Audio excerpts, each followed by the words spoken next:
I know Mahavishnu Orchestra was everything to you. Yeah. It was not memorized. It was not rehearsed. That's when I realized this was going to be the direction of my life. You guys, you're not going to believe who's in the car. Mahavishnu's here. His whole face is flooded with tears. Then he says, well, let's go play now. Oh my God. Would you like to join the Mahavishnu Orchestra? I'm going to change the band and I'll teach you to play with me. I didn't want to leave the stage.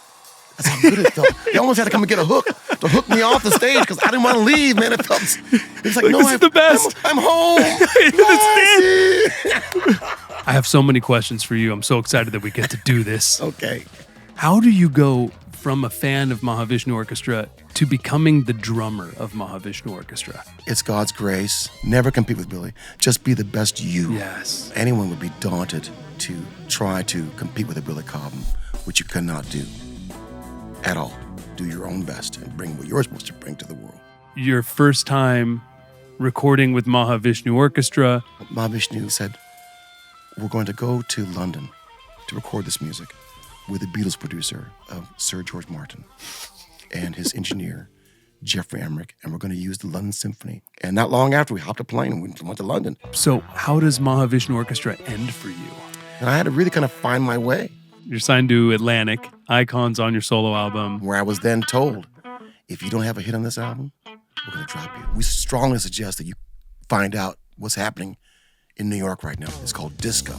Wow. Disco saved my career at that time. At what point do you start getting opportunities to produce other artists and you become a producer? You as a producer had Tony Williams on your session? Yeah. Oh my God. Yeah. Then I got a phone call from Clive Davis. What about Dionne Warwick or Aretha Franklin or... I was like, Aretha Franklin? You just share so much insight about things you've done. Because I said, how did you become so confident? So what you're calling confidence is me having learned how to do a frenzy. And that's when she was Aretha Franklin. Hit the pedal and go. Go. Go.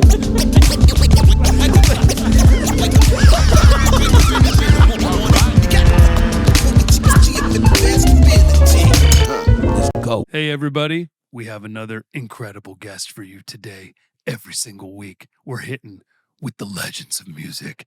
And today is one of the greatest drummers of all time and one of the greatest producers of all time, Mr. Narada Michael Walden. This episode is so good that we had to split it up into two parts because we go so deep into the story of Mahavishnu Orchestra, how Narada got the gig with Mahavishnu Orchestra, what led him there, his spiritual path with the guru, how John McLaughlin changed his whole life spiritually, how he got the name Narada, and everything that came from that. Then we go into his solo career, how he got a major label deal, almost lost it, then had a hit which saved him and then opened up the doors for him to produce other artists, which led to him working with the amazing Aretha Franklin, the incomparable Whitney Houston, and so many others. He won the Producer of the Year Grammy in 1987. He was also on the cover of Modern Drummer that year. So he's just such an inspiring guy and so important to me for a drummer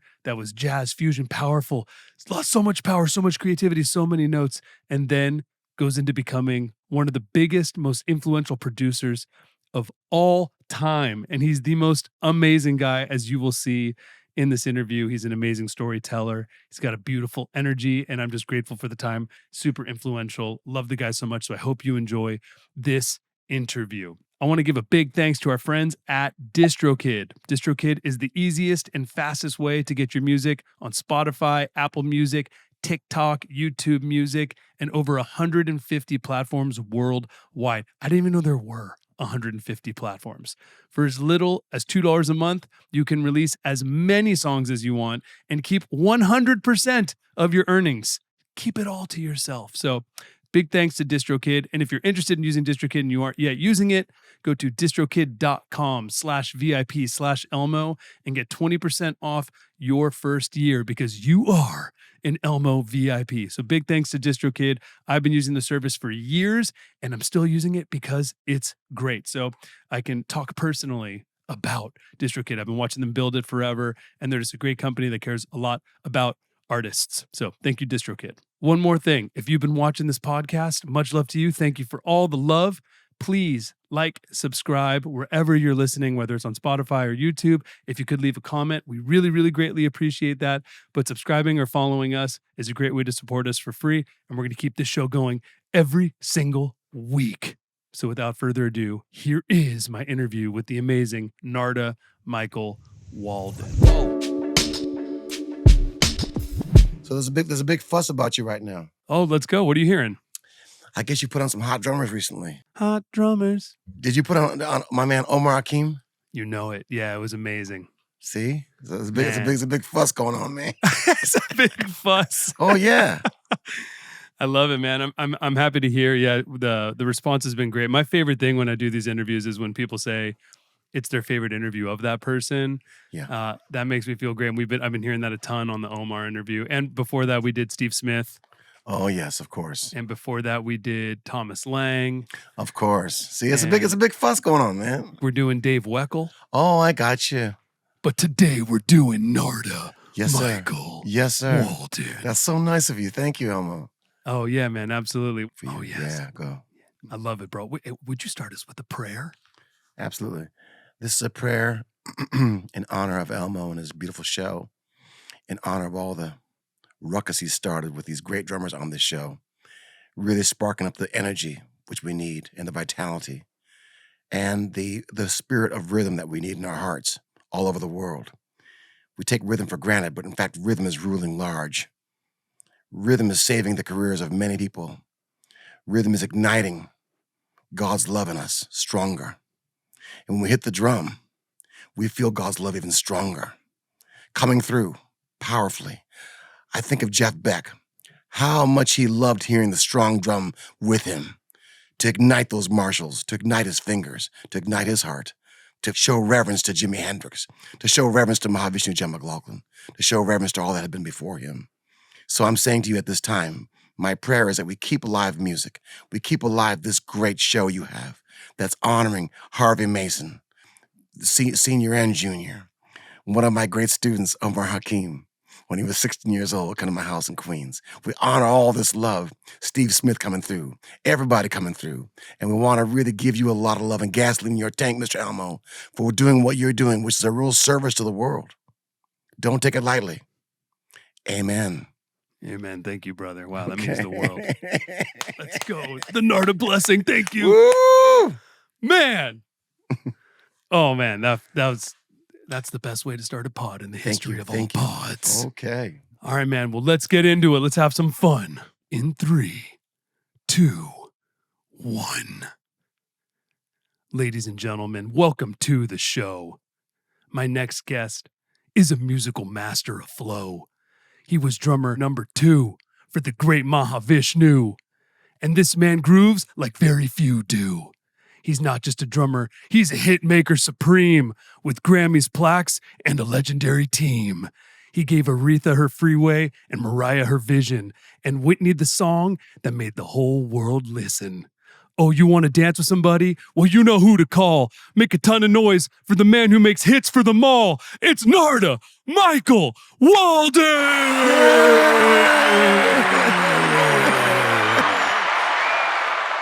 So beautiful, so beautiful, so beautiful. So glad to be here.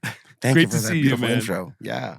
Oh, absolutely. Well, big congrats on the ride of a lifetime, my friend. Thank you, brother. Thank you. It has been. And it is. You're on the cover of Modern Drummer this month. That is cool.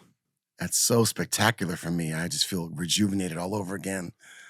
Yeah, because you were on the cover. You were on the cover in '87. That sounds right. That sounds right. Man, that's so cool. And producer of the year at the Grammys, I believe, in '87. Yes, sir. That was a good year, 1987. Yes, that's true. Man, well, I have so many questions for you. I'm so excited that we get to do this. Okay. So you're from Kalamazoo, Michigan. I am, Elmo. Where are you from, Elmo? I'm from Pasadena, California. Oh, that's where I did my time on that hill up there called Kinaloa Canyon. Kinaloa Canyon. Yeah, that's right near my mom. Woodshed and the Mahavishnu Orchestra album. Listened to Alice Coltrane, Universal Consciousness, and Ravel Debussy, and just did my woodshed up there, man. So beautiful. Yes, Oh, yes, yes, yes, yes. But I hail from Kalamazoo, Michigan. That's where I hail from. My mom, my dad had me back there in 1952. 1952. We Yeah, don't look a yeah. day over That's right. 1982. Okay, Um, okay. and yeah, Mm. I remember reading a long time ago that you came to Pasadena from Kalamazoo, Michigan, and that meant a lot to me because I was like, man, we had Van Halen here and we got Narada here, so let's go. Oh yeah, fantastic. There's something in the Fantastic. water. Okay. And I know a lot of that story's been told. I've heard you. I've heard a lot about your early days in Kalamazoo, and I'd like to skip forward to the beginning of your rocket ship taking off, if that's Yeah, okay. sure. Whatever. Big Mahavishnu Orchestra fan. Okay. I know Mahavishnu Orchestra was everything to you, right? Like, Absolutely. John McLaughlin was and is my hero.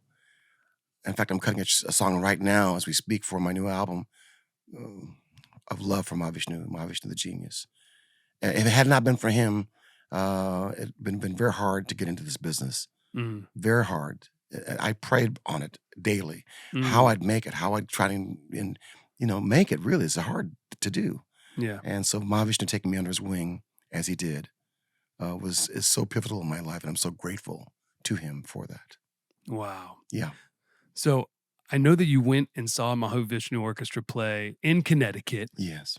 You walk in and you see Billy Cobham and John just melting to the ground. Yes. How do you go from a fan of Mahavishnu Orchestra to becoming the drummer of Mahavishnu Orchestra? It's God's grace. It's the love of Mahavishnu. And also his spiritual teacher was Sri Chinmoy. And Sri Chinmoy said, don't compete. Just be the best of you.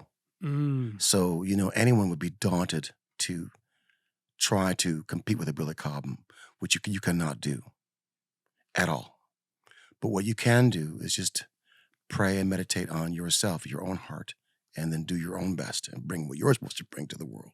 And so that really freed me. That bit of advice gave me the strength to not worry. To not worry. And also Guru taught me a few more things along the way, which I find very important to this day, to not judge. In other words, you can play a show with Mahavishnu and you could feel, oh yeah, maybe tonight was really good, let's say. And but Guru would say from the highest standpoint, it was just okay. But then there's another show you could say, oh, this wasn't very good at all. But then from the highest standpoint, the good Lord could say, oh no, this was your best. You go, well, how could this be my best? Okay, something you couldn't see, but I could see from the audience. There was someone in there that wanted to commit suicide tonight. But what you did, what you played, what you said, what you did inspired that person to want to live. Now you can't see that, but I can see that. So then don't try to judge from your little mindset. There's a much bigger picture going on. So that really helped me too. Try not to be so judgmental about the music. Just let the music be from the good Lord, and when we have our best, and enjoy the gift. Yeah. Yeah. Yes. Even to take one step back before that, Yeah. how'd you even get the opportunity, right? Because I know you went to that show and you somehow made it backstage to that I show. did. And you were how old at the time? I would be just about 19 going to 20. 19 going to 20. And you make it backstage. Would you tell that story again, please? Okay. After this great show I saw in Hartford, Connecticut, and I did go up to the lip of the stage to check out Mahavishnu's eyes to really make sure that what I was seeing and hearing was really, from my perspective, like the truth. And he is and was. It was so boundless what he played that night, and so out of this world, and for so long with Billy, just the two of them, nobody else. It was just daunting. The whole audience was just riveted. And I'm telling you, I went and looked in his eyes from the lip of the stage looking up. His eyes are back in his head, and the sound is so strong and so loud. It's Marshalls and it's Fives drums. But they're so clean and so together and soulful. And just like ripples and rivers coming and oceans coming and rivers coming and ideas coming. So long. So long. It was not memorized. It was not rehearsed. That's when I realized this was going to be the direction of my life. Wow. Because I wanted to live. I did not want to be like Jimmy and my heroes who had passed. People like me can die early. We need to have an anchor in something spiritual, an anchor in something that's real, like what I saw Mahavishnu do that night.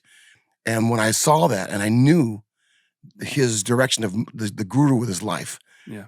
that night I saw in the audience a disciple wearing white clothing and shaved short hair.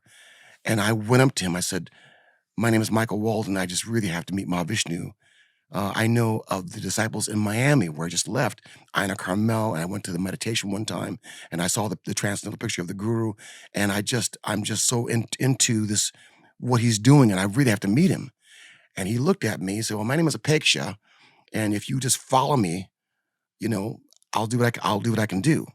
And I followed him to around to the back of the auditorium, and then I stood by the curtain, and he said, "Just give me a moment." And then he came back to get me, and we walked all the way back around the back of the auditorium, one of these old, auditoriums. Yeah. And back around the back of the curtain, and back around that side. And as I get closer, I can hear in this room the voice of Billy Cobham, Jan Hammer, those great people just talking about John Coltrane, talking about Elvin Jones, talking about the great people, just all high talk. Wow. And then Mahavishnu pokes his head out and says, "Meet me in that little room in about 5 minutes." So I go in this little room, and in that little room in about 5 minutes, he comes in still sweating from the concert now. And it was like meeting Abraham Lincoln or something really, really out of this world for me. Yeah. For me. And I just told him, I said, "My name is Michael Walden, and I want to be and do like what you're doing." And he was like this. He said, "Well, it's largely due to my prayer life and my meditation life, this music I'm playing." And I said, "Yeah, I know. I'm seeing on the back of your albums these prayers by your guru, In a Morning Flame or, Birds of Fire. These things you're putting are very clear." He said, "Yeah." He said, he looked at his watch. He said, "About 6 in the morning, I'm going to go and see the guru for meditation, and I'll tell him I met you." And that hit me because now it's already about 12:31 in the morning, and we're in Hartford. He's talking about driving to Queens, New York to see the guru at 6 a.m. That hit me, the dedication. Yeah. After that show I just saw, which was out of this world. So then I'm realizing, it's even deeper than I think it is. He says, "Give me your phone number, I'll give you a call." I said, "Okay," and I gave him my number. And you know what? In about a week's time, he gave me a phone call. And now you have to know something. I'm with a band called the New McGuire Sisters in a place called Canaan, Connecticut, way up in the woods by Massachusetts. We had a farm, and this farm is beautiful, but way in the woods. You'd never know we were even there. A big barn with our studio and a house and little cabins. And the phone rang, and it was Mahavishnu calling me. "Hello, this is Mahavishnu on the phone." "Michael, are you there?" "Yes, it's me." He said, "I can't go to the meditation night. It's going to be in Norwalk, Connecticut, but I want you to go. I want you to go." I think it's like 7 tonight. Go there. I said, "Okay." And I hung on the phone. I went and brushed my little hair back, chopped my beard off because I knew they didn't have beards. My mom had made me this kind of white dashiki looking thing. I put that on, and we had like a limousine of a old Cadillac that our manager, Greg Feld, drove me down from where we were staying to the place. And I got there a little late. But when I got there, there was only one chair left on the girls' side. So I sat next to the girls. And the guru kind of looked up as he was singing. And he kind of recognized that I was there. And he kept singing. And you could feel in the air this atmosphere, kind of this peace, kind of a heaviness, actually, to describe it. Kind of a heaviness going on, like very sincere. Prayer, very sincere. Then an old lady named Akuti got up front to start reading out of a new book he had just put out called The Dance of Life Part 2. And the poems in the book would be calling for God to heal the heart. Like, how many days must I cry, Lord? How many seconds? How many months? How many years must I pray before I'll see your face? And the poems would go on and on like this so intently that I had to ask myself again, am I ready for this? It's one thing to ask for something, but it's another to be like ready for it when it comes. And there it was. I could feel that same energy that Mahavishnu was giving off his spirit to me in these poems, in this gathering. So then the good Lord brought this black disciple over to me and say, hey, my name is Leilahan. After this whole thing, come upstairs with me to the library. I said, okay. And we go up to the library, and I have just enough money to buy that book, The Dance of Life Part 2, and come back down the stairs. As I come back down the stairs, there's the guru standing there. And it's like a meditation pose. His eyes are back in his head, like this. And he meditates for the longest time. And I just try to do what he's doing. And then he said to me, so you are Mahavishnu's friend? I said, yes. He said, you would like to become my disciple? I said, I think I'm ready. He said, I accept you within my heart. And as he kind of walked away, then I felt the explosion in my heart. Something was going on. You could say intense gratitude that I've been accepted by Mahavishnu's teacher. Yeah. Absolutely. But even something even bigger. Like it's like a shift. Like something happened inside me. So then the black disciple Leilahan said, let's go to the restaurant. Come with me. So I went to this restaurant. Everyone's so happy. The vegetarian people, they're all happy making their bread, making their thing, and there's happiness, happiness, happiness. So on my ride back to my place in the limousine, I wrote poems of gratitude and then kind of cried, and I just couldn't believe what had just happened to me, to be accepted by this Mahavishnu's teacher. So that you ask about these things, this is what became the road to then getting myself together, spiritually speaking, for Mahavishnu. Then Mahavishnu would call and say, okay, come down to meet me at my restaurant called the Anand Brahma in Queens. I would go there. The first time we played together would be on his guitar case. He would play guitar in 7. I would play guitar case, whatever the town, play. And he could feel it. I could play in the 7, no problem. Because the band I was in, quite frankly, did a lot of experimenting in odd meter. So I was really used to playing odd meter now, playing loud odd meter in Miami, down there in our big wrestling warehouse. The drums could be hella loud and just go for hours and hours and odd meter, whatever. So I wasn't put off by it, you see. So this is what, 1973, right? So is Birds of Fire had just come out. Yeah. So Birds of Fire's out. Billy Cobham is in the band. Mahavishnu, by the way, listener, if you're not sure, Mahavishnu is John McLaughlin, right? Yes, yes. So Mahavishnu, at what point does he realize that you're a very talented drummer? Like, he didn't even know that. You just came back as a fan, and he said, I want you to go. Well, no, I told him I was a drummer. Guru. I said, I play drums, and I want to be like you. Yeah. And then that's when he said, well, it's largely due to my prayer life, meditation life. Yeah, no, the first thing I mentioned, my name is Michael Walden. I play the drums. I want to be like you. Yeah. That's the first thing out of my mouth to him. The other guys in Mahavishnu 1.0 with Billy Cobham and everything, they weren't spiritual like this. Oh, I would not make that judgment. To me, they're very spiritual. Okay. Quite frankly, they're the astronauts of the world that have changed the world. Right. Of What course. they have done is timeless to this day. Every bit of it is timeless to this day. And in fact, I dare anyone in this planet to touch the hem of what they've done. It is out of this world so far that we can only look, man, with some telescopes. Still, 50 years later, still listening to it. Just like, oh my God. Oh, it's just awesome. Because of the combinations of it. But they weren't participating with the guru and everything with John. That was not the guru. They had their own path. They had their own spiritual path. That's absolutely. Right. I'm excited to let you know that we built the most requested feature in JamCard, and it's out now. And it is our first job board. If you're a JamCard member, update the JamCard app, and you will see at the bottom, jobs.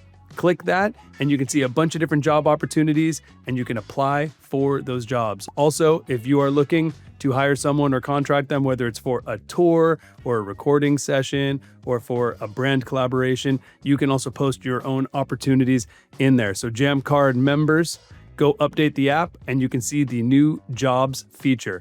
If you are a music professional and you are not yet a JamCard member, make sure to go to jamcard.com and you can apply to join the biggest and best network in the music industry for free. Jamcard.com. JAMMCARD.com. Let's go. John then realizes that you're a good drummer because you're like playing on cases and stuff in 7 and whatever he throws at you. You're kind of that was our first encounter. Then we had another encounter again after another meditation. This disciple, I forgotten his name, starts with S, in the basement. He had a drum set, and we played down there for the first time. And that was really cool. That was really cool just to play with him, just two of us like that. So that was really blown great. your mind. Yeah. Yeah. But then we also played a third time, and that's really one I want to tell you about. Yeah, please. This third time would be, I go to a concert of the Mahavishnu Orchestra in Tanglewood Preserve. My second time seeing them now, outdoors. Absolutely awesome. Again, in the air. The only difference really is now DIONNE is stronger with the synthesizer sound, where everything Vishnu plays, he can play it back loud and strong and clear. Like, whoa, this is a real force. We had never heard a synthesizer be that, what Jan Hammer was doing now. And when Billy would play with them, it would be like another thing too. See? So I'm just telling you, I'm witnessing history. Absolutely. Absolute history. Explosions. Yes. And then after the show, they go up to this house up on a hill. And I have the nerve to walk up that house. And when I get up there, this is the first time I'm going to actually meet Billy Cobham for the first time. Wow. You know, and just touch his hand. And his hand's like so smooth, like a baby. And then Mahavishnu says to me, you live not far from here. I said, yeah, we live in, Canaan, Connecticut. Maybe it's an hour and a half, 2 hours from here, you know? He said, why don't you help me put my double neck guitar, brand new Rex Bogue double neck guitar. Why don't you help me put it in the back of the station wagon, my station wagon, and drive me over there? So we put it in the back of the station wagon. He says, you drive the car. I am now driving Mahavishnu in a station wagon with a double neck in the back of the thing to my house. And as we're driving, he is now sleeping. He is literally sleeping. He had that much trust in me. Hey, ask him.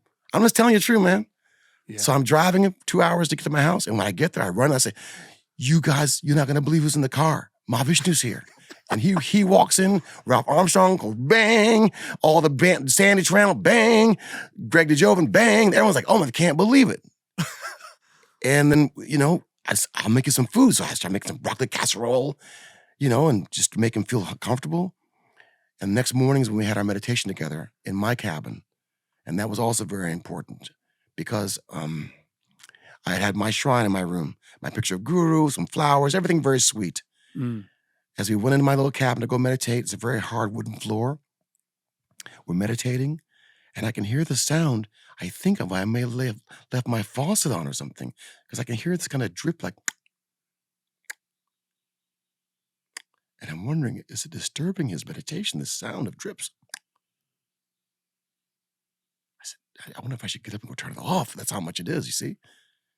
But then not long after, then he kind of bends down. I can see him bend down and touch the floor. I do the same thing. As I get up to look at him, to kind of bow toward him now, I see what's been happening. His whole face is flooded with tears. And at the ground is flooded with these tears of his. That was the sound I was hearing. Oh my God. Yeah. Then he says, well, let's go play now. And I now realize again how intense this whole thing is. Yeah. It's not just the music necessarily. It is, but it's also this heart that is exploding with so much emotion. We go to the barn, and our barn is so beautiful. I can't even describe it to you. When you get in there, Greg DeJoven, who's passed on to heaven now, made my drums sound like John Bonham on steroids. Wow. The bass drum through the SVT amplifier. Just so much power. My be so clean. And we had it dialed in. Sandy Tranel's guitar, Billy Higgins piano, whatever, yeah, piano. Ralph Armstrong with the bass, he could put the fuzz tone, everything just be powerful. And Mahavishnu sat on a high chair kind of next to me. So we start playing this fast funk, because we know he likes the fast tempos. It's really fast. Just walking like that. Fast. He wants Sandy to play first. Sandy rips a Leo solo to kill it for. Billy plays the Rhodes with all the ring modulation stuff. Ralph may play some fuzz bass just going crazy. I don't take a drum solo. He wants to play now. But what he does is, and all my drummers out there, all my musicians friends can appreciate the position I was in to play for this man who's a genius. The sound that he made was enormous and clean and pure. But to look at his face would be like this. Wow. Stone. Nothing. It freaked me out. So I had to close my eyes. Then I could play. Yeah. I could close my eyes and play and get out there with him. But if I looked at him again and saw that stone face, oh my God. Right. He may be realizing it. If I told him the story now, he may say, I don't even remember doing that. But that's what it was. You could say it was a test from the Lord. I don't know.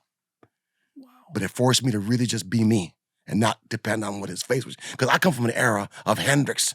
Yeah. We see all this like a boxer. The emotions. Oh, Carlos. Ooh, all that. It's killing me. Yeah. None of that. Yes. None of that. Yeah. But the sound would be that. Yeah. The sound would be that and more. But he's fully relaxed. He's fully Just tapped in. not even real, just stone. Just stone. Stone. Whoa. So after this play, then he says, I like this environment. I would like to have a place like this in the country, the farm, the barn. He was like that. I admire this kind of a setup because it was beautiful. And he also got floored by Ralph Armstrong. And why wouldn't you be? The boy was 17 years old. Oh like an old man sounding like James Jamerson meets the next thing. Yeah. He had that kind of gift. He could play anything and was not fooled by anything. So I'm saying, Vishnu was like kind of rocked. I have to say, by Ralph and them cats, man. And Randy and Sandy too. So it was a wonderful time together. That's what I wanted to share with you. It was a wonderful time. That is It was so a wonderful beautiful. time. Then not long after this, then I got a message from the guru to join a band of disciples called Jatra. And that would be a guitar player named Omar Mesa, who had a band called Mandrill. And I was with a band of disciples, and Gail Moran was in that band. Mm-hmm. Gail Moran, who became part of the Vishnu Orchestra, was singing and playing piano in that band, and she was beautiful. So what it did, it slowed me down as a musician. I moved into a house with them in Norwalk. Again, Norwalk, next to the train station where I was a busboy at Mario's place. That's how I made my money, picking up the spaghetti dishes and all that. Great. But that's where I practiced them, and it slowed me down to be more patient with them as musicians now than the band I had been with. But it was really good for me, spiritually speaking, to kind of just listen and work with them and make that hot. And like I said, I was working at Mario's place and just trying to make ends meet. And December of '73, I got a phone call from Mahavishnu saying, I'm going to go to Puerto Rico to see Guru for Christmas. And I'll call you when I come back. Because we were kind of friendly now. Mm. Every now and again, I might get a phone call from him to kind of tell me what he was going through on the road, what's going on. Wow. Just like a friend, Really bonding. Really spiritual, sweetheart. Yeah. And I said, okay. So when he got, I know, just before Christmas, it's just before Christmas, it's just after Christmas. Right around then, in '73, I got a phone call. He said, well, it's Mahavishnu. I'm now in Puerto Rico. I'm now with the Guru. And I want to ask you, would you like to join the Mahavishnu Orchestra? I'm going to change the band. Oh, wow. That's what happened. And I said, I was stunned. Oh, my God. But absolutely. I was absolutely. And he said that when I come back, I'll come to where you're living there and I'll teach you to play with me. I said, okay. And when he came back, he came down to that basement where Jatra practiced with my drums, and we'd play in 7, we'd play in 9, we'd play in 11, we'd play in whatever he wanted to do. And just, he would show me what he wanted to hear. And it could be play long periods without playing the downbeat. Or it could be listen so intently that when I play really quiet, and if I get loud, all of a sudden I get quiet again. That you're not fooled by that. Yeah. So it'd be like the kind of cat and mouse. And that's what he loved doing, cat and mouse. Yeah. Because he was a drummer at heart. I mean, great guitarist, yeah. But guess what? He could do all that stuff and never hit downbeat if he didn't want to. So you wouldn't know what one is unless you really internally did your own clock. And then he would teach me this kind of stuff. He'd say, listen, feel the shape of the odd meter. Everything's got a shape. Don't just feel like you have to count everything. Feel the shape. And he was right. After a while, you start feeling the shape of the thing. Then you can really get out there feeling the shape of the thing. So he had a lot of nice things to teach me. But mainly the main listen, the main thing I got was always listen. He would say, Miles Davis taught us to listen, to listen, to listen. So I've always heard that when I was with the Mahavishnu Orchestra later in my life, over those 2.5 years of playing with him, it would always be listening. And I could really feel it too. When I would really listen, on a solo, his body started to rock. His body get a little rock back and forth. And the playing would be so intent, man, that he'd just get out there. When he got out there like that, body rocking, it almost didn't matter what I played anymore because he'd just be so high now. But to get that ship to take like that, it'd be the listening power. Because it could be like a really soft. Just really, I had 2 stacks of monitors on the floor, to hear every nuance. Every nuance, you see? But that's what you needed to do. Wow. That's what you needed to do. Yeah. And then you're practicing with him, you're honing the sound, he's showing you what he wants, his approaches, you have to internalize it, you have to figure it out too, you have to complement it. And then how long? It must have been soon because Apocalypse comes out not much later, right? Yes. So is he like, let's go to the studio? Yeah, Is what he happened? Yes, I get where you're going. Yeah. After I then came in and learned with him some lessons, what we got together in January, he said, okay, why don't you bring your bass player, Ralph Armstrong, and why don't you bring Gail Moran from the band you're in now? Wow. And I'll bring Jean-Luc Ponty. And that became the next incarnation. You brought Gail too. Yeah. Whoa. Yeah.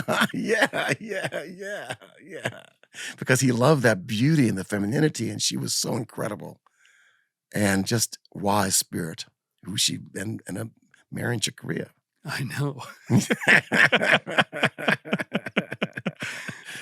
Oh, I got stories to tell about her too. Okay, so then 2 things happened you should know about, because you're going the evolution now. Yeah. We then learned a piece that he composed that's an incredible piece called Hymn, Hymn, to Him, Him. We learned this piece, which has lots of different layers as it goes through this journey of how much love he has for God. And then he took me on a private plane with himself to fly to Boston to go meet with the great conductor, Michael Tilson Thomas. So he and I are in Michael Tilson Thomas' apartment on the floor going over this score he's written called Hymn to Him. And then Michael's going to conduct it with the Buffalo Philharmonic, I think as it works out. So then we go back home, and then now we're starting to rehearse the rhythm section of Jean-Luc, Ralph, Gail, myself, and Mahavishnu. And we go to SIR to start rehearsing Hymn to Him. And then we go play that show. Our first show is playing Hymn to Him live at the Buffalo Philharmonic. Mm-hmm. And it's probably one of the highest experiences of my life. Whoa. To hear the full symphony, right next to you, playing that piece of music. And it was so early on, I hadn't even gotten my white drums together yet. I used Mahavishnu's yellow Gretsch kit like Tony Williams on that show. And we all wore tuxedos. And the place is packed with people to see the Mahavishnu Orchestra. And that piece, I'm telling you, it was like at least 25 minutes long.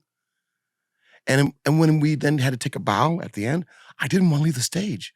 That's how good it felt. They almost had to come and get a hook to hook me off the stage because I didn't want to leave, man. It was like, no, I'm home. Lassie. This is what I wanted. This is the deepest spiritual manifestation ever. This is the craziest story, dude. Yeah, it's beautiful. I know. And then fast forward, then Mahavishnu writes these other pieces. Hymn to Him, of course, Vision's Naked Sword, Smile to Beyond, whatever you're hearing on the Apocalypse album.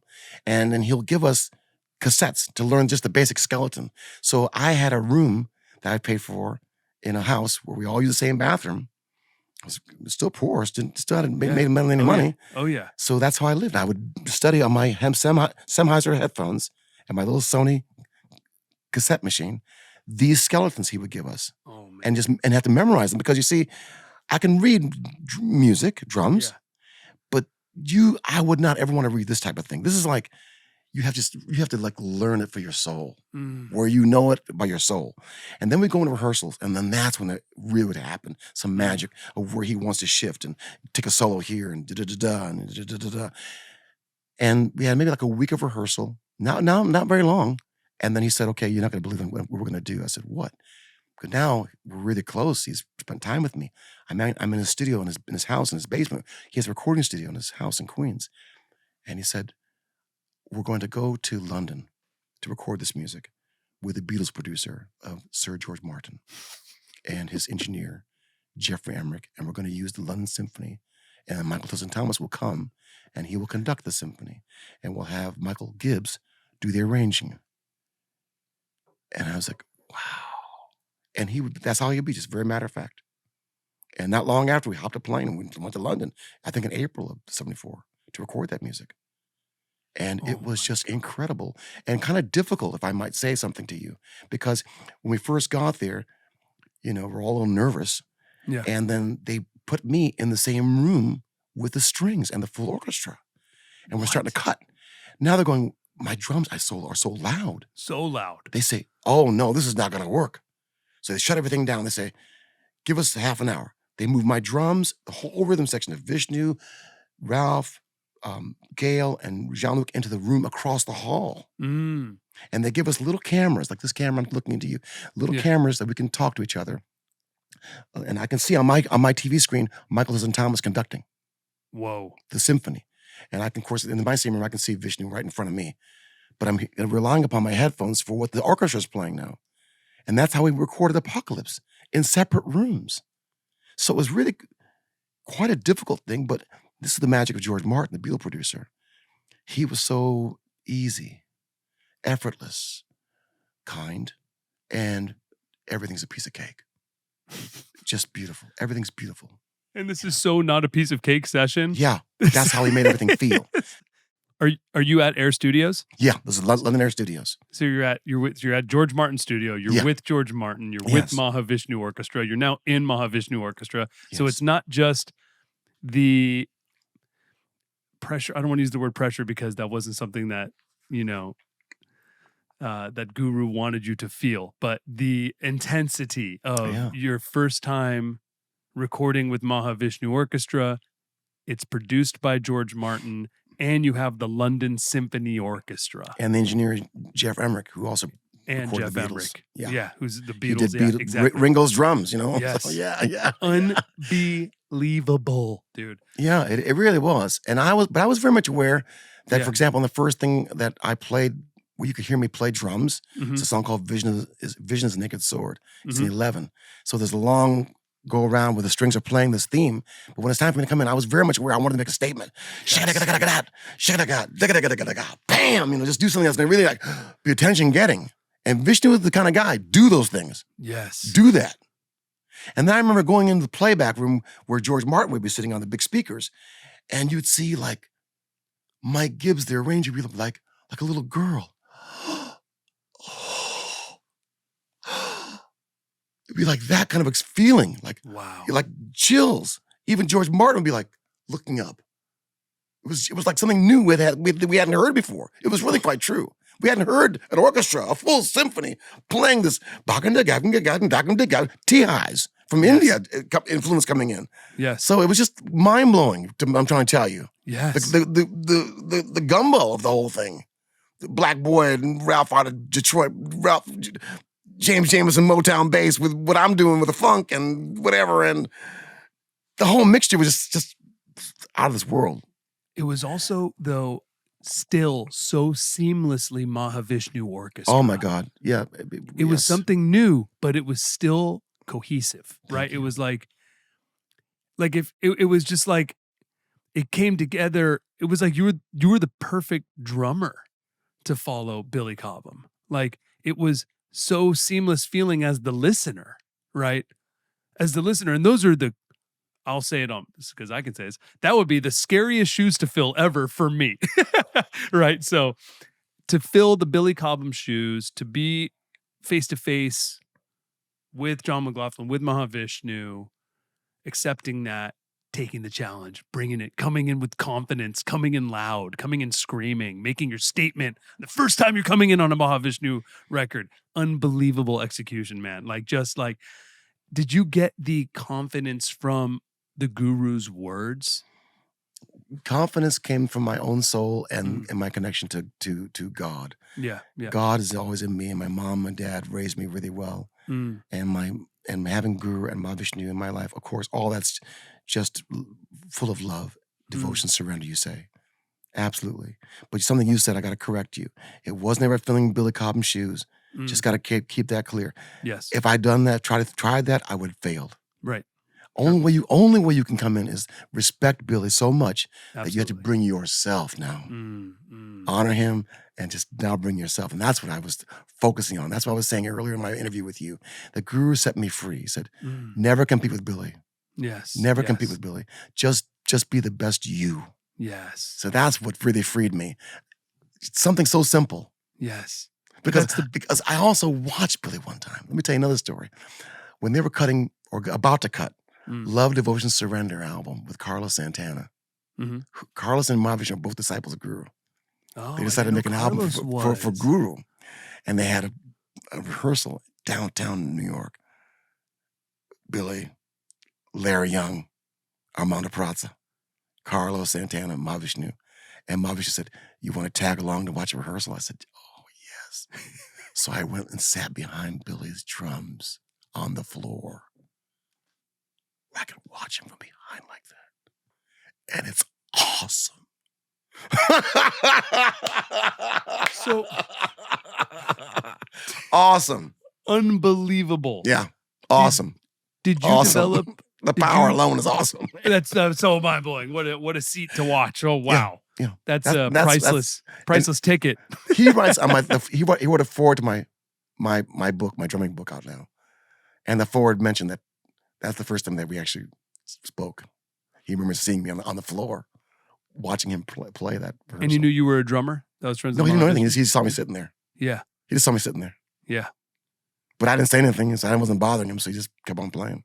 So when you guys finally speak, did you develop a friendship? What was that like? No, not then. Not really, no.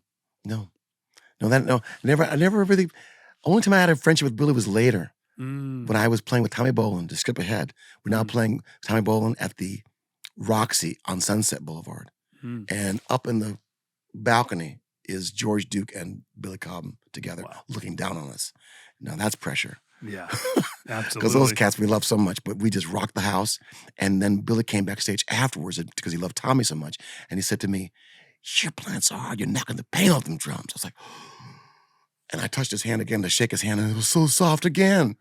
I said, how are you playing all that fire and your hands are like a baby? He goes, well, I play with my fingers.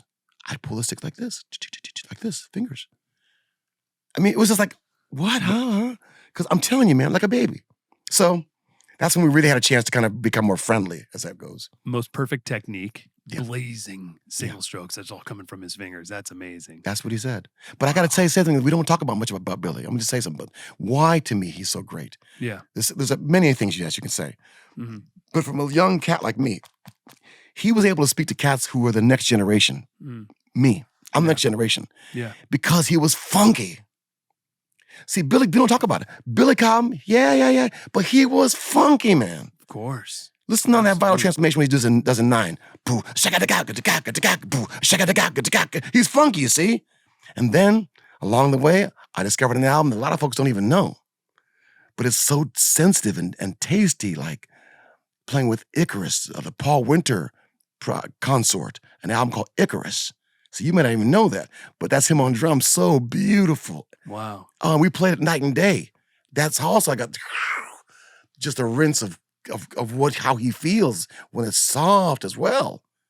So yeah, I'm just sharing stuff with you.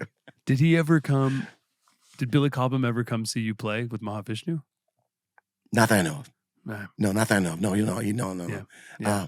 In fact, then again, fast forward, when I had my solo career, we toured together. My band opened for his band. So cool. Yeah, I know. I So know. cool, man. You can't write I this. know. This is amazing. Yeah. Wow. Yeah. On Visions of the Emerald Beyond, you wrote Cosmic Strut. And so for you now to be contributing compositionally, what was that like? And what was it like writing songs with Mahavishnu Orchestra? Well, Mahavishnu gave me a piano, my Fender Rhodes piano, and I kept it right next to my bed so I could get up at any moment of the night and write. And I was always writing. And so on the piano, I wrote Cosmic Strut, and I played it for him one day because he would often ask me to play him songs. We'd go to SIR to rehearse for a tour or something, and he would say, well, play me a song. So I might go and play River of My Heart or something I was working on at that time. You know, it could be like some Joni Mitchell sounding type thing. But he liked those songs. I played those songs. Then I wrote the Cosmic Strut in the sessions of cutting Visions and album is when I showed him that. And I showed it to him on clavinet because that's how I really wanted it to be on clavinet. He said, okay, let's just cut it. So I played clavinet, Ralph on bass, Vishnu and and Jean-Louis Ponty violin. I cut it like that and then overdubbed drums on that track. So that was my first time actually doing that. Wow. You know, there's no click track. It's just overdub because I knew kind of what it was. And such a beautiful experience. Just a beautiful experience, you know. That album, I must say, in my heart of hearts, is my Tiger album. Because we had toured enough now around the world, America, Europe, that I now felt strong and I grew stronger playing 3-hour shows, 3.5-hour shows. My drum solo wouldn't even come to the third hour. Oh my God. That's how intense it is. Mahavishnu Orchestra, you got to be like a marathoner to play those shows. Absolutely. Absolutely. And you know, Billy speaks about it too, how he had to kind of learn a new breathing technique so he can make those shows, you know, last like that. Yeah. So yeah, on the Visions album, I felt really a lot stronger, and you can hear it. You can hear that I'm more confident. Yes. And Mahavishnu was like, "Cool, do it." Only one time, toward the end of the sessions, he wanted to cut a real cool piece, and he said, "Now you know you've played all over this album. Now I want you to really go cool down on this next song." And that's when we put Ken Scott taped the bass drum like Ringo Starr to have like sheets on it. So the bass drum sounded like a heartbeat. Boom, boom, boom, boom, boom, boom, boom. You know, I think it was called Earthship or something like that. It was intentionally really cool, you know. And then I have another great memory with, he says, okay, I'm gonna come Saturday morning, I'm gonna come pick you up. I'm gonna take you over to the Little Studios and we're gonna cut a piece together, just you and I. So, okay. So we go in and that's when we cut that big finale piece, just drums and guitar, just going at it. Yes. So that's how he was, very spontaneous. But just do it, you know, just do it. And then that was also a crossfade from Ken Scott and him as producers to take what we had cut, the drum and guitar, and then crossfade it with the band playing these chords and chimes across it. All these type of things were going on, production value things from one song to another. And also, for example, they might have me play a song where Ken would speed the song up really fast, and I'd play it fast and then slow it back down. So the drum would be like,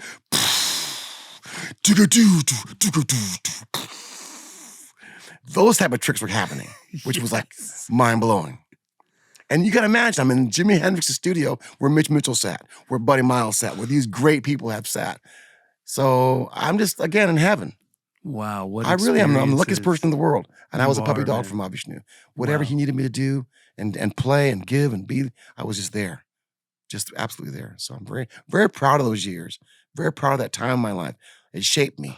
It really shaped me. Absolutely, man. But the fact that you manifested Mahavishnu Orchestra and showed up to the concert because it was your favorite band and found your way backstage and found your way to be introduced to Mahavishnu. And Mahavishnu, you're a fan. He doesn't know who you are, and he introduces you to the guru, and you go and see the guru on your own, and the guru accepts you into his heart.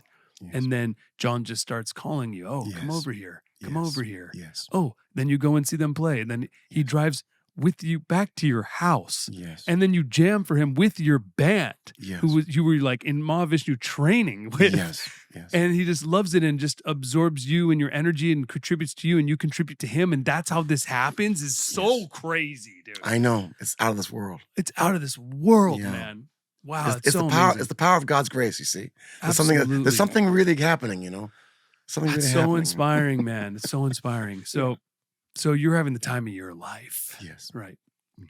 And then, so how does Mahavishnu Orchestra end for you? Oh, was it very sad? We had toured together with Jeff Beck Band, Blow by Blow. Jeff was doing After Vision of the Arm Beyond. We toured together, both bands playing together every night. America, Australia, Europe again. Wow. And then we decided to make an album as a quartet called Inner Worlds. This would be at the Hunky Chateau studios in outside Paris. And we got a great drum sound there. It was much like the barn, much like a big barn with a back window open up and you can see the whole meadows and pastures out there. Cool. And this engineer and producer was Dennis Mackay. Wonderful, wonderful cat, another English cat. And this time, Vishnu's got this new instrument called, every string has got a Moog synthesizer attached to it. So it's a synthesizer guitar. And he takes that and runs it through a ring modulator pedals, where he can then maneuver the sound with the ring modulation of what he's programmed the synthesizer to do. It's out of this world. You just never heard those sounds before. So it'd be like Hendrix on steroids with Mahavishnu all mixed together. God dang, that's incredible. And that would be our last album. It was a mixture of things, And then we toured some with that album. And then he said, okay, I'm going to do a new band called Shakti, with my dear friend Zakir Hussain. And, that became the new way for him. And then I had to really kind of find my way. I was very happy I found Raymond Gomez, this great guitar player who could kind of ease my blues. That I had someone who could understand the rhythm of the fusion world and the blues I love so much, both worlds. And then there's a cat named David Sanchez who Billy Cobham produced, Forest of Feelings. He was another brilliant cat, could play synthesizers so beautifully and guitars. And he was a bit of a genius. Damn, he is a genius. Yeah. Then you got Will Lee who's floating around in New York. So I was able to grab these young guys and then Atlantic Studios Records, Jerry Greenberg and Raymond Silva and Ahmed Erdogan were so kind to let me have a contract with them because I was really floating for the longest time how I was going to make it again. Yeah. And then I made Garden of Love Light and I was offered, listen to times now. In 1976, when you signed Atlantic Records, you were offered two producers, Aretha Mardine, who had only done Aretha Franklin and, everybody, or Tommy Dowd, who had also done Aretha Franklin and everybody with Ray Charles and Allman Brothers. Those are the in-house producers. Yeah. So because at that time I was doing more of the rock thing, I decided I'd pick Tommy Dowd to help me because of that rock side, And then we made Garden Love Light. And it would be him that would say, well, in this song we have to have SYSSY Houston come sing the background on Garden Love Light. So, and when SYSSY Houston would come, Whitney's mother, and there's little Whitney Houston, 11 years old, sitting in the little corner watching the session. That's how I met Whitney for the first time. Not knowing I was going to be Whitney Houston. Right. But see, these things kept happening like that. That's how it was. Yeah. And you had Santana on that album, and Yes, you met Carlos Santana from Mahavishnu from that session, I'm yes. assuming. Oh, yes. And Jeff Beck flew in too. And Jeff Beck. He came in too, from London. You have So, Jeff all Beck, love. Santana, SYSSY Houston, all on your first solo album, Garden of Love Light. Unbelievable. That's Your true. first solo album. And so was it during Garden of Love Light that Guru gave you the name Narada? Just before the album came out. So after Mahavishnu. Yes. So all through Mahavishnu, you were Michael Walden. That's right. And okay, so how'd you get Narada as the name? Guru gave me. I recall I was also doing one or two of the last Mahavishnu Orchestra concerts because I remember saying to Mahavishnu, "I'm receiving my name tonight. Guru wants me to go to the church tonight to receive my spiritual name. Can you come?" He says, "Well, I can't make it tonight." And I remember being very sad because the man who brought me couldn't be there for me, but I understood. Yeah. So I went to the church that night, and that's when I received my name. And Guru, it was just so beautiful just to chant Om many times and chant Narada,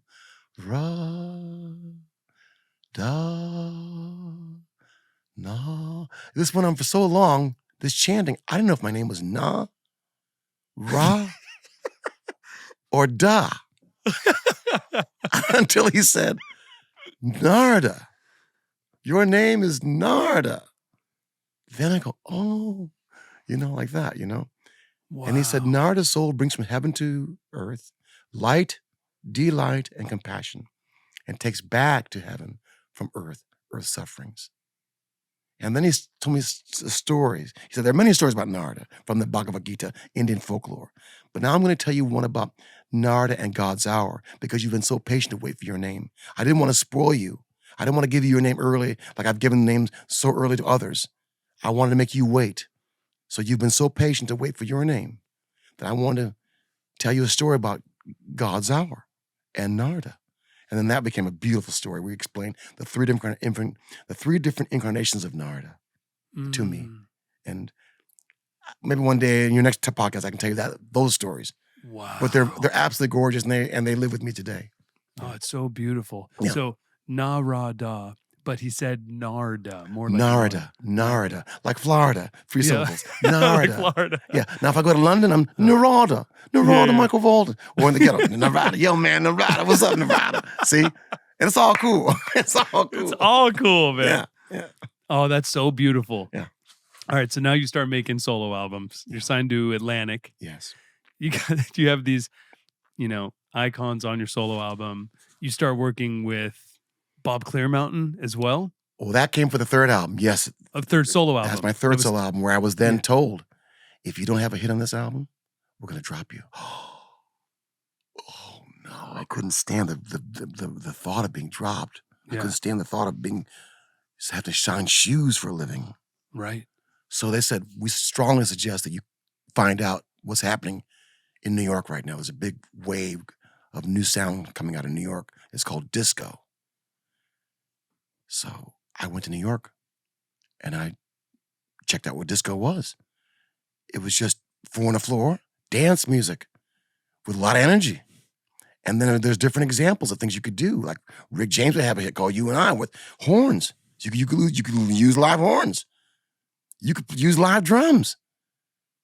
It could be soulful. I'm like, okay.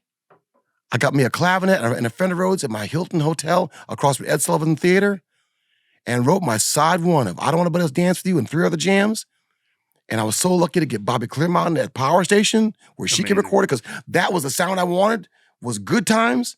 There was no better sound in that world they had on that with Tony Thompson and them cats. Absolutely. So get Bobby Clearmountain, and then they said, you got to use this disco guy to do strings, whose name is off my head at the very moment because I'm just thinking too hard, but it'll come to me. And I got my friends, the Hiram Bullitt, come play guitar, Cliff Carter on piano, and Norbert Slowly on bass with a new guy I met. He's bad. And we cut side one of Awakening, which was the disco stuff. And then Clearmountain helped me do my vocals. I sang it, I doubled my voice, making my voice have a sound. We mixed it up, and then Atlantic was happy, and we got a hit, I Don't Want Nobody Else to Dance With You. And that saved my career, man. Wow. Disco saved my career at that time. And so this it's like, is for me, full circle. And it's all within a few years. This isn't a long time. This is a few years after Mahavishnu. I joined Mahavishnu in 74. This is now 76. Well, no, I'm lying. This is now 78. I'm sorry, 78. Yeah. Garden of Love Light, 76. That's right. This is now 78. Awakening album, 78. Yeah. You're right. Wow. Yeah, that's right. Man, that's crazy. So label tells you got to do what's hip right now. Pay attention. Yes, or we'll drop you. And that's, you got to know, man. Yeah. At that time in life, you don't play with that. Yeah. And quite frankly, I was happy because I understood disco. I understood dance music. I love Motown. I love Fingertips, Stevie Wonder. Signs of Delivered, I'm Yours, Temptations, Four Tops. That music was where I come from. In Kalamazoo, Michigan. I'm right in the middle of Detroit and Chicago with all the Curtis Mayfield, which all that sound became Earth, Wind, and Fire with Maurice White, Ramsey Lewis. I'm right there. So it wasn't anything that was alien to me. Yeah. That's incredible. Yeah. And then, what is it, 79, you have a big hit. I Should Have Loved You. Okay. I Should Have Loved You comes out. Okay. And now that's like a whole other level of success, right, for your solo career. Yes. Which I Where did needed. like, what did that feel like? How did that change what was going on for you? Oh, it was really, really beautiful. First of all, that's T.M. Stevens on bass, who we have to give so much love to because he was one of the pioneers who could only play that style of knowing the fusionary world I come from and knowing the funk world. See, there's only a few cats who really understand that, like Marcus Miller. Only a few cats who understand the fusionary world and the funk world and how to make them stand up strong. So I knew I needed dance hits, and what I got with T.M. Stevens to do I Should Love You, tell a quick story in the rehearsal hall in Oakland. I said, okay, T, I'm gonna play this groove. Every time I hit this crash cymbal, change the beat, change the bass line. So I'm playing boo, ska, ka-doo, ska, ska, do, ska, boom, boom, ska, doom, you know? And he'll play boo, do, a do, do, do, do, do, do, ska, do, do, ska, whatever. Crash, do, do, do, a do, do, do, you know what I mean? We land on it. We just land on it. That's it. Don't go no further. Then I had a little microphone with a bunch of echo on it. I should have loved you. Like that. I should have loved you. Yes. That's how I was born. Then Corrado, my guitar player from Italy, funk master, fusion master, mixing those worlds up. Frank Martin, keyboards, Rhodes, funk master, fusion master, mixing them worlds, come in and start playing with me. And we cut that with Bobby Clearmountain again. Bobby came over to San Francisco at Wally Heider's studio, and we cut that record, Dance of Life. See, Dance of Life from that book when I first saw the Guru. Yeah. So I'm very, very, very, when you very first blessed. saw the Guru. Oh. Yeah, see, I'm very blessed. And I Like made a it's point already- every album to put a fusionary song on there. The Dance of Life is fusionary. Whoa. Everything I do, I try to put something fusionary. Yeah. So at what point do you start getting opportunities to produce other artists and you become a producer? Two things happened. I got a call from Ramon Silva, who helped me get in with Atlantic, that they wanted an album for Don Cherry, who played pocket trumpet with Ornette Coleman. They wanted an album for him like a Miles Davis Bitches Brew type of record. Fun. So they said, would you mind producing that? I said, no, I'd be very honored. So, because at that time I knew Lenny White, Raymond Gomez, Tony Williams, I'd met him, Stanley Clarke, that whole crowd, they would come through and play on the record in Electric Ladyland Studios. Yeah. That's how we made the tracks for Don Cherry. Then I also went to a place where they were all on? Yeah, they were all playing different tracks. Tony Williams let me tune his bass drum because I didn't want the front head on. I wanted it to be like more of where I could get stuff and get a out of it. Wait, and he said, so yeah, go ahead and do that. You as a producer had Tony Williams on your session? Yeah. Oh my God. Yeah. And he let me tune the bass drum, which I was really like, you don't mind if I do that? What was Tony Williams like? Really nice. And he would smoke a big, fat Stogie cigar. And he'd be really comfortable. Like he would talk to you, smoking a cigar. And if you had to go to the restroom, you go to the restroom, but he'd still be talking to you, smoking a cigar. He's like, it wasn't like any pretense. Yeah, I know. Very. So you think, cool. because he's so lofty, because he is. He's a genius, right? But just to talk to him and smoking his thing, he was very calm. That's what I realized, how calm he was, which maybe is part of the genius of being able to be so furious too. The race car drivers are very calm. Quarterbacks are very calm. Yeah. Under that pressure. Absolutely. And he was 16 years old playing with that fire and dynamite with Miles Davis. With Miles. 17, carrying on, I was just listening today, a jam called Black Comedy off Miles in the Sky. Just when you have a chance, put it on. It's frightening how much drums he's playing. Wow. It's frightening. We don't play like that anymore. Or I'm sure there are guys who do that, like this young guy now. Kojo, he's doing that. Cindy can do that. Cindy's hand up like they can do that. They're of that rare, Wow. But Tony back then when he was 16, 17, whatever he was, just doing stuff. Because he could. Wow. And Alan Dawson sharpened his chops to be like razor blades. Man, that's a whole other thing, man. That's a whole other thing. Yeah, that's And then crazy. Mahavishnu would be like this. He said, when Tony plays the hi-hat, he plays all fours. Chick, chick, chick, chick, chick, chick. You might want to be doing that. Okay. Yeah. So I learned from now on, chick, chick, chick, chick, chick. Left foot. Yep. Ripping. Busy. Yeah. Because Strong Vishnu likes taps. it busy, play it busy. Whoa. That's the best thing you could tell a drummer as music. To a drummer's Okay. ears. Okay. Play it busy. More Yeah. notes. Whoa. You had Tony Williams as a session drummer. Yeah, Lenny White too. And Lenny White. Yeah, Lenny White too. He was very kind. He's very nice. And Stanley Clarke played, and Raymond Gomez, and Wow, and that's your producer debut. Yes. And it's also, I mean, you're trying to do his Bitches Brew, right? So it's not it's not what you eventually evolve into as a producer. No, my next album will be that. My next album, after I had I Should Have Loved You, that kind of period of my life. Yeah. Tonight I'm all right, some success in the dance world. Yeah. Hit world. I noticed that my partner for Cotillion Records was Henry Allen. Henry Allen had signed STACY, LATTISAW, Sister Sledge, about to sign Johnny Gill, these new people that were really cooking out, you know? And I knew that he was looking for a hit for STACY because I saw they made one album on her, and I was talking to him. I said, you know, why don't you let me cut 4 songs for STACY? I know you're looking for a new sound for her, and I want to kind of break out.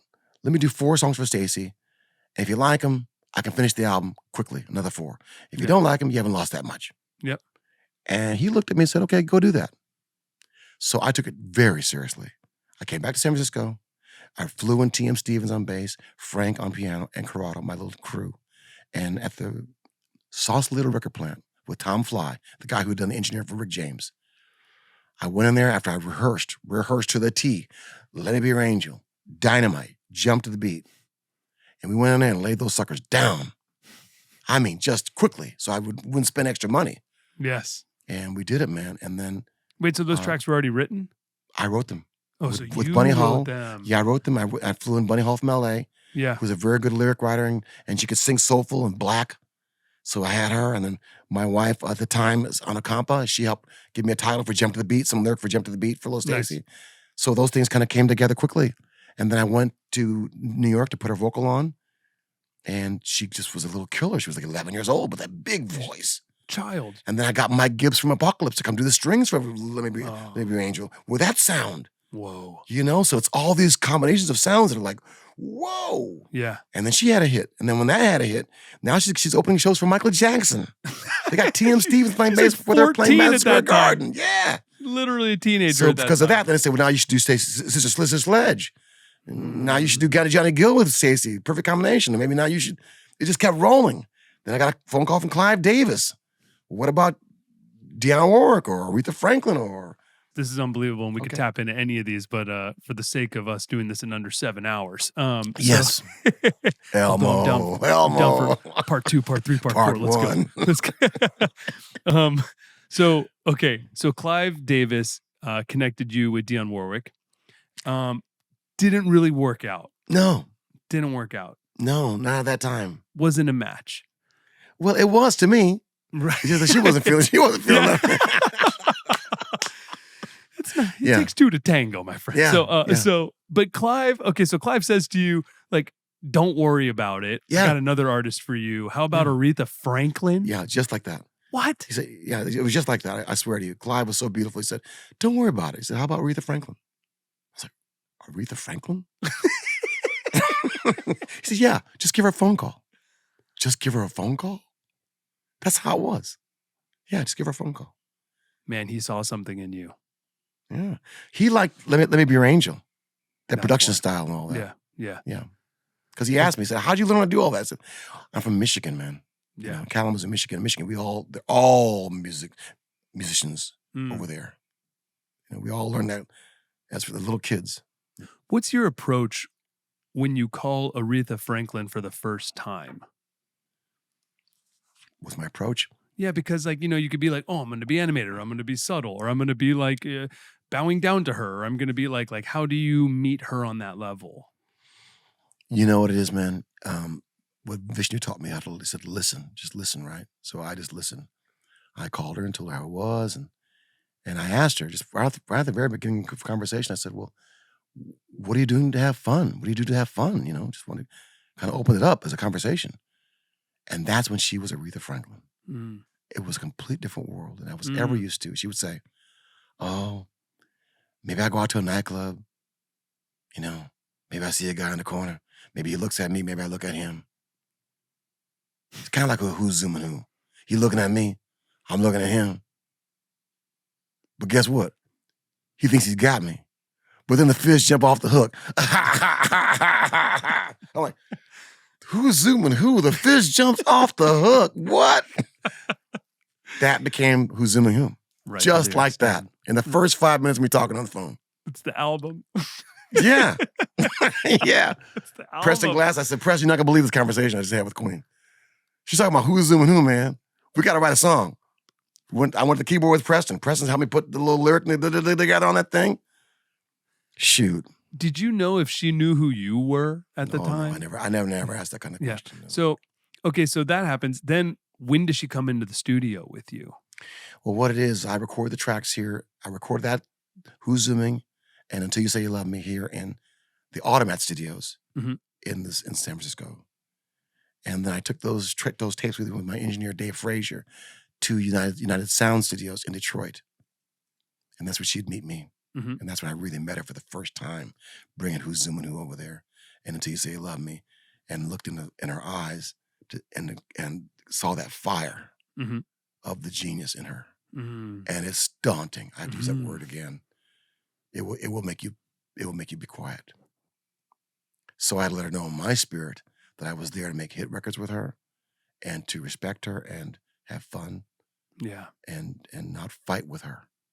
I was not there to fight with her. I made that clear right in the first 5 minutes with her, just my spirit. And when the music came on, that's when I saw her change.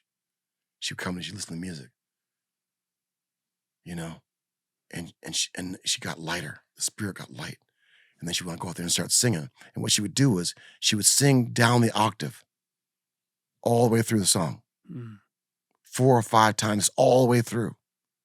Then she would say, okay, I'm ready to cut. And then from that point on, it was a record. Whoa. It was like what you would hear on a record. She's that good. Whoa. And there was no lyric. It was all memorized. Because at one point I thought, I'm not making a lyric change. I went out to look at the stand. There was no lyric on the stand. I was like, oh my God. Whoa. You know, it's like that kind of level of professionalism. And then, wow. It's incredible. You know, at that time, I really wanted to make sure I had hit for her. I had hits with her. Yeah. So I'm really cautious. I learned a couple of techniques. One, when we got to the ending of the song, she was singing so beautifully, I decided to just let her do the ending a couple times without getting too technical. Just run. Just get all that, all the riffs, just go. And when we got that, a couple takes of that in the bag, then I said, we can go back and do the first verse. Because I want to make sure the first verse was like pop enough for all people. Not just the black people who loved her, but for all people, right? So she would sing it once or twice through and it'd be, oh, yeah, okay. And then she'd do another time, she'd put a little thing in it, be maybe too much R&B for the first verse.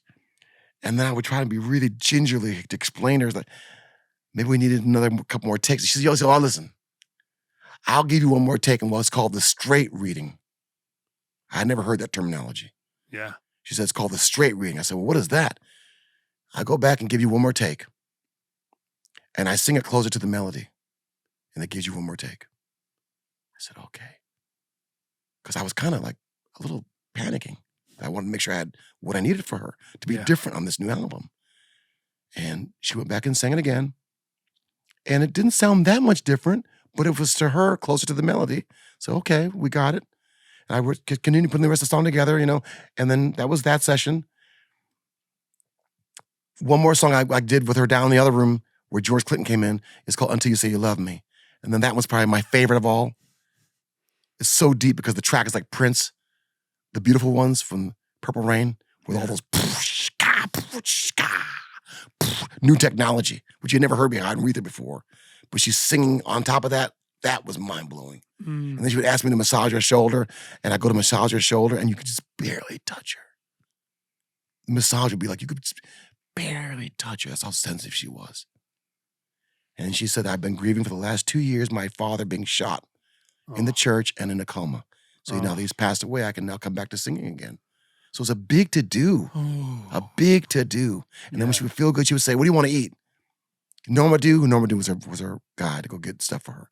Go on down there and get us some fried chicken. Go on down there and get us a cheeseburger.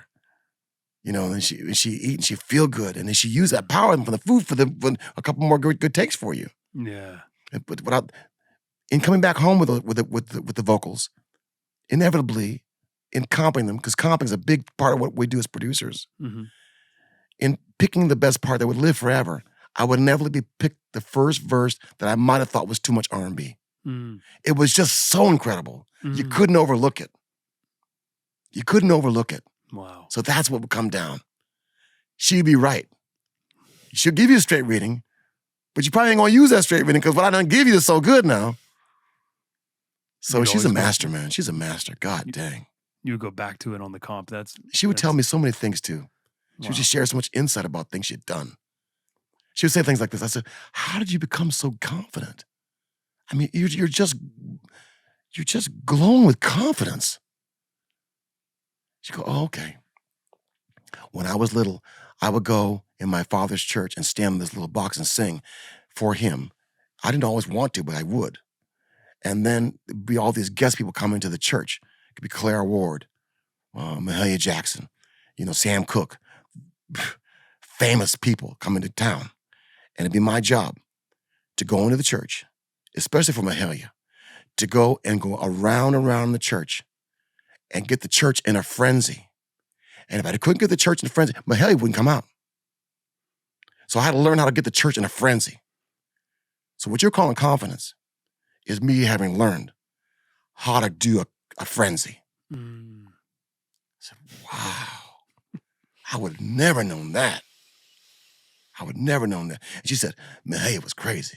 She'd jump in and wrestle an alligator. I go, whoa, okay. See, that's why I love Mahalia to this day. I was watching Mahalia Jackson videos this morning because I know that from Aretha. Wow. So she'll jump in the pit and wrestle an alligator. Would you do that, Elmo? I would not. I would opt out. Okay. My friend invited me to go on a jet ski the other day and I passed. So, yeah. let alone a. Okay. Wow, this is incredible. And how everything that happens in our youth shapes us, right? That's where Aretha Franklin's confidence comes from. It's like, yes. From a little girl. And who's around you when you're little too. That's what's so Yes. incredible. I've been talking to a lot of people recently that are in this world that you're in, this incredible, the incredibly accomplished world. And there's so many people that come from their childhood that rise together, right? Yes. That come back. I think it is childhood. I think I still am in my childhood. Yeah. I think if I'm honest, I'm still 13 years old. Like when I heard Fingertips and saw Stevie Wonder live at Regal Theater, I'm still no more than 19 or even earlier, 17 in high school, still graduating high school. I live there.